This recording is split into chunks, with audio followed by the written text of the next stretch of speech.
అది వేసవి కాలం. చెట్లు, చెరువులు, కాలువలతో సహా పూర్తిగా ఎండిపోయాయి. పక్షులన్నీ చాలా ఇబ్బంది పడుతూ ఉన్నాయి. తూని పిచ్చుక తన బిడ్డలతో గూటిలో ఉంది. తను ఆకాశం వైపు చూస్తూ, భగవంతుడా, ఒకరోజు భూమిని చల్లపరచు, వర్షాన్ని కురిపించు. ఈ ఎండలు ఇలాగే భగభగా మండిపోతూ ఉంటే మేము మా ప్రాణాలు విడవక తప్పదు అంటూ చాలా బాధగా భగవంతుని ప్రార్థిస్తూ ఉంది. ఇంతలో చోటు చిలుక తన బిడ్డతో అక్కడికి వస్తుంది. తను ఏడుస్తూ, మిత్రమా, ఈ ఎండలకు ఎక్కడ అగ్గి రాజుకుందో ఏమో. మేముంటున్న చెట్టుతో సహా అంతా కాలిపోయాయి. నాకు ఎక్కడికి వెళ్లాలో అర్థం కాక నా బిడ్డను తీసుకుని ఇక్కడికి వచ్చాను. మాకు ఆశ్రయం కలిగించు అంటూ ఏడుస్తూ బాధపడుతుంది. బాధపడక మిత్రమా, కష్టాల్లో ఒకరికొకరు మనం సహాయం చేసుకోకపోతే మనం ఎక్కడికి వెళ్తాం చెప్పు అంటూ తనకు ధైర్యం చెప్పి తనకి ఆశ్రయం కలిగిస్తుంది. కొంత సమయం తర్వాత లూసీ, పావురం, చిచ్చుకాకి తన పిల్లలతో అక్కడికి వస్తాయి. అవి కూడా ఏడుస్తూ, మా ఇల్లు పూర్తిగా నాశనం అయిపోయాయి, మాకు సహాయం చేయి మిత్రమా అంటూ ప్రాధేయపడతాయి. ఇక దానికి ఏం చేయాలో అర్థం కాక అందరికి ఆ ఇంట్లోనే ఆశ్రయం కలిగిస్తుంది. వాళ్ళందరూ బాధపడుతూ ఇరుకింట్లోనే ఉంటాయి. ఒక్కొక్కరిగా పిల్లలు చనిపోతూ ఉంటారు. మొదటిగా లూసీ తన బిడ్డను కోల్పోయి ఏడుస్తూ, అయ్యో భగవంతుడా, తిండి తిప్పలు లేక మా బిడ్డ చనిపోయింది, ఏం చెయ్యాలి, ఇంక మేము ఎక్కడికి వెళ్ళాలి అంటూ ఏడుస్తూ బాధపడుతుంది. లూసీతో, ఏడవక లూసీ, ఈ సమయంలో నువ్వు గుండె రాయి చేసుకోవాలి, ధైర్యంగా ఉండు అంటూ ధైర్యం చెప్తాయి.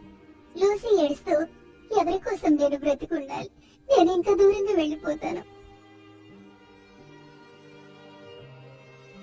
తను వెళ్ళిపోయిన తర్వాత రోజు తూని బిడ్డలకు ఆరోగ్యం బాగోదు. చిచ్చుకాకి బిడ్డల ఆరోగ్యము బాగోదు. పిల్లల్ని చూస్తూ ఆ తల్లులిద్దరూ ఏడుస్తూ, ఏమో బాధపడడం తప్ప ఏం చేయలేకపోతున్నాం అంటూ బాధపడుతూ ఉంటాయి. పిల్లలు చిన్నవి కావడంతో అవి ఆకలికి ఉండబట్టలేక చనిపోతాయి. కాకి ఏడుస్తూ, అయ్యో, ఎంత పని జరిగిపోయింది, ఇంకా నేను ఇక్కడ ఏం చెయ్యాలి అంటూ ఏడుస్తూ తూనితో, మిత్రమా, మాకిల్లు ఇరుకు అని కూడా ఏమీ చెప్పకుండా సహాయం చేసినందుకు చాలా కృతజ్ఞతలు. మీ మేలు ఎప్పటికీ మర్చిపోలేను. మీలాంటి స్నేహితులు అందరికీ ఉండాలని మనస్ఫూర్తిగా కోరుకుంటున్నాను. ఎక్కడికి ఏంటి అని అడిగినా, ఎక్కడ ఆహారం దొరికితే అక్కడికి వెళ్ళిపోతాను అని సమాధానం చెప్తుంది. మిత్రమా, నా పిల్లల బాధ నీకొకటి చెప్తున్నాను. నేను బయటకు వెళ్లి ఆహారం ఏమన్నా దొరుకుతుందేమో తీసుకొస్తాను. బిడ్డ ఆరోగ్యం బాలేదు కదా, నువ్వు నీ బిడ్డలతో నా బిడ్డల్ని జాగ్రత్తగా చూసుకో. అందుకు తూని, సరే మిత్రమా, జాగ్రత్తగా వెళ్ళిరా అని అంటుంది.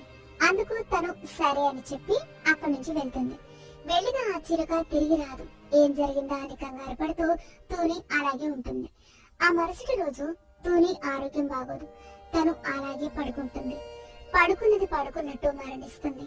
దాన్ని చూసి తూని పిల్లలు, చోటు పిల్లలు ఏడుస్తూ, అమ్మా, ఏమైందమ్మా నీకు, అమ్మా, ఏమైందమ్మా నీకు, ఏమ్మా అంటూ ఏడుస్తూ చాలా బాధపడతాయి.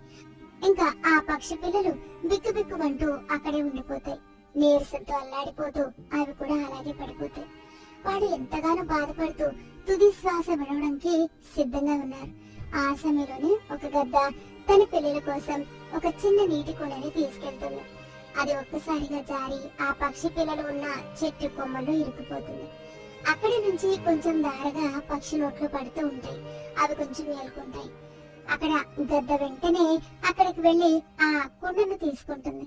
కింద పిల్లల్ని చూసి, అయ్యో, ఎవరు ఈ పిల్లలు అనుకుని వాటి దగ్గరికి వెళ్తాయి. వాటికి దాహం అవుతుంది అని అర్థం చేసుకుని ఆ నీటిని వాళ్ళకి దాహం తీర్చడానికి ఉపయోగిస్తుంది. పిల్లలు, మీకు ఇప్పుడు అంతా సరిగానే ఉంది కదా? లేదు, మాకు సరిగా లేదు, చాలా ఆకలిగా ఉంది. మా తల్లి చనిపోయింది, మాకు తోడు ఎవ్వరూ లేరు, దయచేసి మాకు సహాయం చేయండి అంటూ ఎంతగానో ప్రాధేయపడతాయి.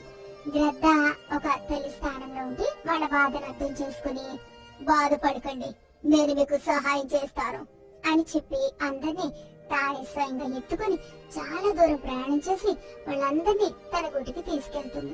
తన పిల్లలతో పాటు ఆ పిల్లలకి ఆహారం అందిస్తుంది. ఆ ఆ పిల్లలందరికీ పూర్తి రక్షణ కలిగించడం కోసం తను చాలా ప్రయత్నిస్తూ ఉంటుంది. అప్పుడు ఒక నది పక్కన ఉన్న అడవిలో ఆహారం బాగా దొరుకుతుందని తెలుసుకుంటుంది. వెంటనే ఆ పిల్లలందరినీ భుజాల మీద ఎక్కించుకొని 2 రోజులు కష్టపడి వాళ్ళని ఒక చోటుకు తీసుకుని వెళ్తుంది. అక్కడ నీళ్లు, ఆహారం అన్ని లభిస్తాయని వాళ్ళతో చెప్తుంది. వాళ్ళు ఇక్కడ చాలా బాగుంది అని అంటారు. నిజంగా ఇక్కడ చాలా బాగుంది, మనం ఒక మంచి ఇంటిని నిర్మించుకుంటే ఇక్కడ మనం సంతోషంగా ఉండొచ్చు అని వాళ్ళతో చెప్తుంది. వాళ్ళు సరే అంటారు. వాళ్ళకి తగ్గట్టుగా చిన్న చిన్న పుల్లలు అందిస్తూ గూడు నిర్మించడానికి వాళ్ళు వాళ్ళ వంతు సహాయం చేస్తారు. కొన్ని రోజులకి మంచి గూడు కూడా నిర్మించుకుంటారు. ఇక వాళ్ళు సంతోషంగా గూటిలో నివసిస్తారు. అమ్మా, ఈ రోజు బ్రతికి ఉన్నానంటే కేవలం నీ వల్లే. ఈ రోజున సహాయం చెయ్యకపోతే మేము ఏమైపోయే వాళ్ళమో మాకు తెలీదు. నీ మేలు జన్మ జన్మలకు గుర్తు పెట్టుకుంటామమ్మా అంటూ నమస్కారం చేస్తాయి ఆ పక్షి పిల్లలు మొత్తం. నేను మీకు తల్లిని కాకపోయినా నన్ను అమ్మ అని పిలుస్తున్నారు కాబట్టి మీరు నా పిల్లలు. మీకు ఎలాంటి బాధ కలగకుండా చూసుకోవాల్సిన బాధ్యత నాది. మీరు ఎప్పుడూ సంతోషంగా ఉండాలి అని ఆ భగవంతుని ప్రార్థిస్తాను అంటూ వాళ్ళకి మంచి మాటలు చెప్తూ వాళ్ళందరినీ కంటికి రెప్పలా కాపాడుతూ తల్లి ప్రేమని చాటుకుంటుంది.